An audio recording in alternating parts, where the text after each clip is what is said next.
और भादवा चतुर्दशी का ही दिन था जब बाबा नंद थल मार्ग से, सड़क मार्ग से गोकुल से मथुरा गए। क्यों गए?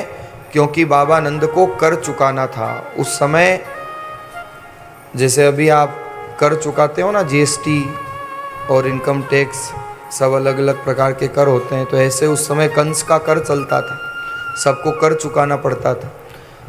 तो बाबा नंद कर चुकाने के लिए मथुरा गए। बाबा नंद ने कर चुकाया, कंस को दिया। और महाराज बाबा नंद ने सहज में ही कंस से कहा कि बधाई हो। कंस ने कहा किस बात की बधाई?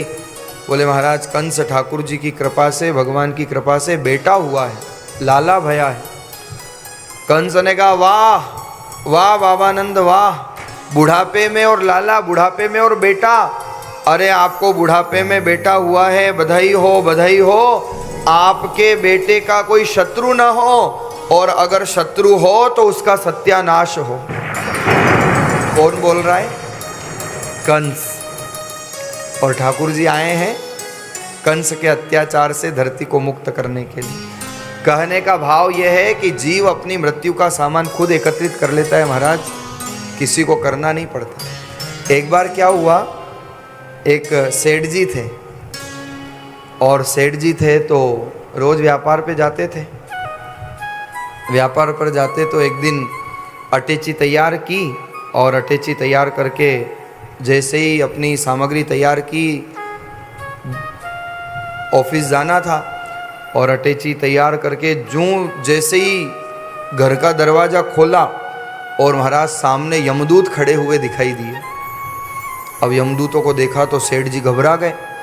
यमदूतों ने कहा धर्मराज ने भेजे थे। धर्मराज थे साथ में, यमदूत हटे तो पीछे धर्मराज को देखा। धर्मराज ने कहा सेठ जी अटैची लेके कहाँ जा रहे हो?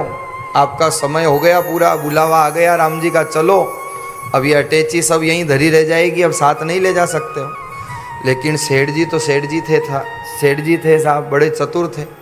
सेठ जी ने कहा अरे साहब आपके साथ तो चलना ही है, आप आओ, मेरा आओ भगत तो स्वीकार करो, मेरी मनवार तो रखो। और महाराज सेठ जी ने धर्मराज को, यमराज को बढ़िया सोफा सेट पे सेट कर दिया। अल्पाहार के नाम पे खूब भोजन कराया, और महाराज भोजन जब ज़्यादा कर लिया तो फिर बढ़िया कमरे में एसी चला दी। कहा कि आप थोड़ी देर नींद निकालो। यमराज धर्मराज ने देखा पहली बार कोई व्यक्ति मिला जो मेरी आओ भगत कर रहा है, नहीं तो जिसके सामने जाऊं वो भागता ही नजर आता है। पर सेठ जी बड़े चतुर थे। सेठ जी ने कहा धीरे धीरे काम करेंगे।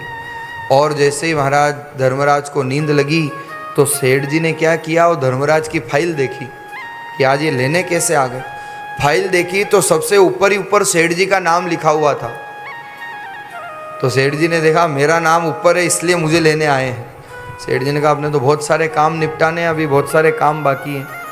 वो वाइटनर आता है ना लिखा हुआ मिटाने के लिए, तो सेठ जी ने क्या किया, वो ऊपर ही ऊपर अपने नाम पे वाइटनर लगा दिया, और फाइल के पीछे ही पीछे आखिरी में अपना नाम लिख दिया। सेठ जी ने सोचा कि 2-4 साल लगेंगे, इतने सारे नाम हैं, इतने लोगों को ले जाएंगे, जब तक अपन अपने सारे काम निपटा लेंगे फिर चलेंगे ऊपर आराम से। और महाराज बड़े प्रसन्न होकर फाइल बंद करके धर्मराज के पास वापस रख दी। अब जैसे ही भोजन किया था, नींद खुली और धर्मराज जगे, तो सेठ जी बढ़िया मंद मंद मुस्कुरा रहे थे। यमराज ने कहा पहली बार ऐसा व्यक्ति देख रहा हूं जो मुझको देख करके मुस्कुरा रहा है, वरना जिसके पास जाता हूं वो रोता ही मिलता है। सेठ जी तो अप्रसन्न थे, उनको पता है अब अपना तो क्या नंबर बहुत समय बाद आएगा। सेठ जी ने कहा अरे साहब आप आए हो, आपके साथ तो चलना ही है, लेकिन आपने आओ भगत हमारी स्वीकार की, मनवार स्वीकार की, और मैं क्या आपके हाजिर करूं। धर्मराज बहुत प्रसन्न हो गए, साहब पहली बार इस पृथ्वी लोक में, मृत्यु लोक में ऐसा हुआ जिसने मेरा सम्मान किया, मेरी आओ भगत की, जो मेरे को देख करके मुस्कुरा रहा है। और सेठ जी आज आपके इस स्वभाव से, आपके इस व्यवहार से मैं बहुत खुश हो गया हूँ, आपके लिए मैं आज अपना नियम बदल दूंगा। सेठ जी ने कहा क्या नियम बदलोगे? यमराज ने कहा अभी तक तो मैं आगे के जो नाम थे उनसे उठाना शुरू कर रहा था, अब मैं पीछे से उठाऊंगा। और महाराज जैसे ही फाइल खोली तो पीछे भी सबसे पहले नाम सेठ जी का लिखा हुआ था। यमराज ने कहा माफ करना सेठ जी, अब आप कहीं नहीं बच सकते हो, समय आ गया आपका, अब चलो।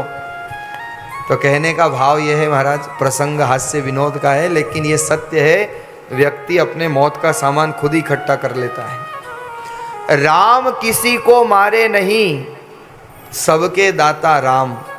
राम किसी को मारे नहीं, सबके दाता राम। अपने आप ही मर जाएंगे कर कर खोटे काम। जीव स्वयं ही कर्म, स्वयं ही अपने नाश की व्यवस्था को एकत्रित कर लेता है। तो कहने का भाव यह है, कंस कह रहा है बाबा नंद से, बाबा नंद ने कर चुकाया, और जब निकलने लगे तो वसुदेव जी से जाकर के मिले। वसुदेव जी ने कहा अरे बाबा नंद आप यहाँ क्या कर रहे हो। वसुदेव जी तो सब जानते थे। वसुदेव जी ने कहा आप ज़्यादा देर यहाँ रुको मत, ये कंस बड़ा दुष्ट है, न जाने कब इसका स्वभाव बदल जाए, कब इसके दिमाग में खुरापात आ जाए। दामिनी दमक रहन घर माही, मानस में गोस्वामी जी ने बड़ी सुंदर चौपाई लिखी है। दामिनी दमक रहन घर माही, खल की प्रीत जथा थिर नाही। जो दुष्ट व्यक्ति होता है ना महाराज, उससे कभी प्रीत नहीं करनी चाहिए, उससे व्यवहार रखना, उससे मित्रता रखना जीवन को बर्बाद करने के समान। वो कब बदल जाए भरोसा नहीं। दामिनी दमक रहन घर माही, खल की प्रीत जथा थिर नाही। उसकी प्रीत स्थिर रहने वाली नहीं है। वसुदेव जी ने कहा ज़्यादा रुको मत, जल्दी यहाँ से प्रस्थान करो, न जाने कब ये दुष्ट इसका स्वभाव बदल जाए, कहीं आपको ही ये कारागृह में बंद न कर दे। और बाबा नंद वहाँ से प्रस्थान कर गए।